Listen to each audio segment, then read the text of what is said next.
Hi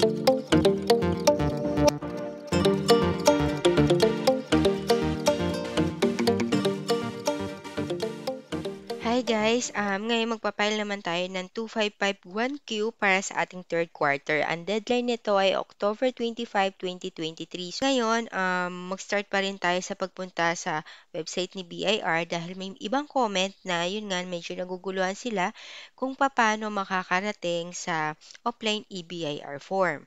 So, type lang natin dito uli ang BIR website www.bir.gov.ph. Then, kiklik natin tong I want to. Click natin ang go to homepage.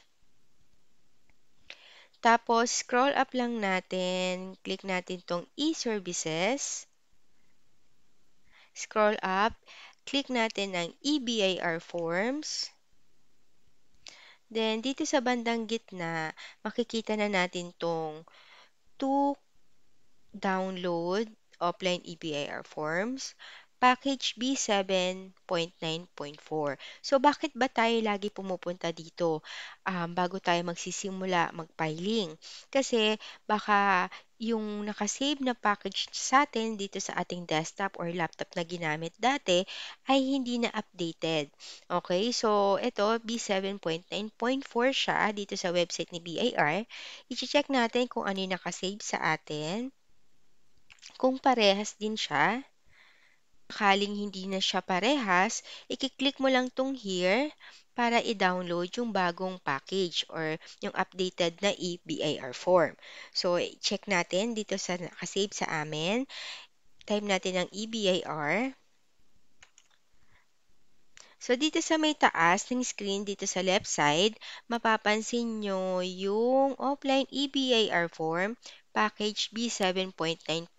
So, ibig sabihin, pag bumalik tayo sa website ni BIR, parehas pa rin siya. So, hindi ko na kailangan i-click tong here para mag-download ng panibagong EBIR form.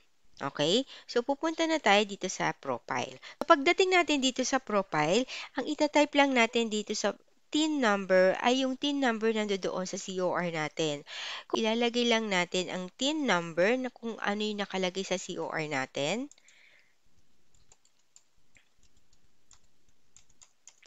Then, sa RDO code, pag kinlik mo yan, mag-auto-populate na yung details ng iba. Kasi, nagamit ko na siya dati. So, yun, na-save lang siya. Pero dun sa mga baguhan pa lang, ang ilalagay mo rito sa RDO code, dito sa line of business, lahat na nakikita mo dito ay lahat yan ay nasa COR mo. So, kailangan lang po i-double check mong maigi, pati yung spelling, kailangan parehas na parehas siya. Okay? So, after po niyan, punta tayo dito sa list of BIR forms. Hanapin natin ang 2551Q V 2018 Quarterly Percentage Tax Return. Then, click natin ang Fill Up. Click natin ang OK. Dito sa number 1, ang i-click natin ay Calendar. Kasi individual po ako. So, itong fiscal kasi yan ay kalimitan ginagamit ng mga corporation. Okay? Dito sa number 3 naman, ang pinapile natin ngayon, syempre, is third quarter. So, i-click natin itong third quarter. Then, yung sa number 4, to 12A, hindi na natin gagalawin yan. Then, dito na tayo sa 13. Dito sa 13, dahil nga non-VAT individual ako, i-click ko itong graduated income tax rate. Pero, yun nga, kung 8% ka, i-click mo itong 8%. Diba? So, dito sa part 2, hindi ko muna to gagalawin kasi kung ano yung ilalagay ko sa second page, yun din yung mapupunta dito. Click natin ang next. Since tayo po ay tapos na sa 1% hanggang June 30 lang siya, 2023. So, nagamit lang natin siya this year ng first quarter saka second quarter. Ngayong third quarter, ang gagamitin na natin ay babalik na tayo sa 3%. Okay? So, sa ATC, i-click natin yung ATC. I-click natin tong PT010. Itong nasa taas ha, hindi na yung nandito sa baba. Hindi na 'to. Itong nasa taas na, kasi ito na yung 3%. So, malalaman mo kung tama yung kinlik mo dito sa tax rate, makikita mo 3% siya. Okay? Paano naman natin malalaman kung ano yung taxable amount natin? Guys, katulad ng binanggit ko dati, ang ilalagay natin dito kung ano yung nakalagay doon sa libro mo. Kung magkano yung naresibuhan mo na nilagay sa libro mo, yun yung ilalagay mo dito sa taxable amount. So, for example, 'di ba, ang third quarter natin ay ito, July, August, September. So, lahat na naresibuhan mo na nilagay mo doon sa sales book mo, yun yung ilalagay mo doon sa taxable amount. So, for example, ang July total sales mo is 10,000, August mo 10,000, ang September mo 10,000 din. So, ang total niya is 30,000. Itong 30,000 na to, yan yung ilalagay mo dito sa taxable amount. Kailangan guys ay parehas na parehas. Kung may 0.50 siya, 0.67, kailangan ilalagay mo din siya kasi kailangan balanse lahat yan. Pati nga sa libro mo at dito sa online filing mo. Okay? So, pag nilagay mo na sa taxable amount, makikita mo na rin yun nandito sa tax due. So, itong si tax due ang babayaran natin. Pag bumalik tayo sa first page, mapapansin mo dito sa part 2, nakalagay na rin siya sa total tax due mo. Okay po? So, after nyan, wala na tayong kailangang gawin. Babalik tayo dito sa second page. I-click natin tong validate, save, submit, and print.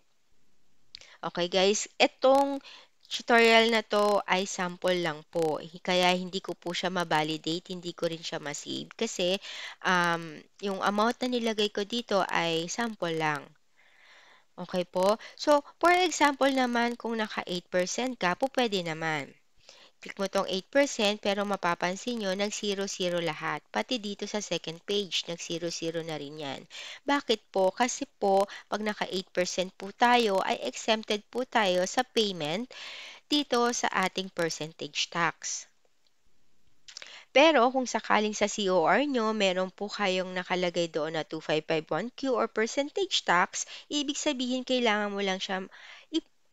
mo lang mag-file pero hindi mo kailangan magbayad. Pero kung sa COR mo wala naman pong nakalagay na percentage tax, huwag ka na rin po magpapail ng 2551Q or ng percentage tax. Sana po hindi kayo naguluhan sa aking explanation. Ngayon po, if ever naman po, meron po tayong 2307 na binigay si client or customer, po pwede po natin yon i-deduct dito. Pero, syempre, dun lang yon para sa graduated income tax rate. Okay? Kasi, for example, nagbigay si client ng 2307, po pwede natin i-deduct yun dito, pero sisiguraduhin lang po natin yung 2307 ay same period siya or kaya same quarter. So katulad ngayon, third quarter ngayon, kailangan third quarter din yung ide-deduct mo dito na creditable tax. Okay? So for example, ang creditable tax mo is 1,000. Pero ang tax due mo is 900, yung kanina. Ilagay natin uli ah. For example, yung kanina, yung tax due natin is 30,000, so 900. Pagbalik natin sa page 2, nakita mo yan, 'di ba? So yung total tax due natin is 900, then yung creditable natin is 1,000. Pag mas malaki ang creditable natin, wag na po natin ibawas dito sa ating percentage tax kasi hindi po allowed dito mag-carry over. So, kung nag-overpayment ka po dito, hindi mo siya basta maki-carry over kasi pupwede lang dito kay percentage tax is to be refunded or kaya to be issued a tax credit certificate. So, kung mas malaki si creditable mo, doon mo na lang siya i-file doon sa 1701 mo or kaya sa income tax mo. Okay po? So, ganun lang po siya guys kadali. So, sana hindi po kayo malito. Then, pagdating po dito, Same pa rin, validate, save, submit, and print. Bakit ba natin kailangan mag-print after natin i-submit ito? Kahit yung mga iba nating pinafile 1701, 0605, kasi guys, kailangan meron tayong hard copy. Okay?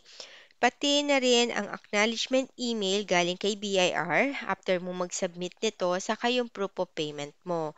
Kasi para in case na maghanap si BIR ng katibayan na nakapag-file ka at nakapagbayad ka sa mga panahon na 'to, may mapapakita po tayo, okay. So, pagdating naman po sa payment, ilalagay ko po yung link sa taas ng screen kung paano magbayad gamit ang PayMaya. Hindi ko pa sigurado kung available na ulit kay GCash ang pagbabayad sa BIR.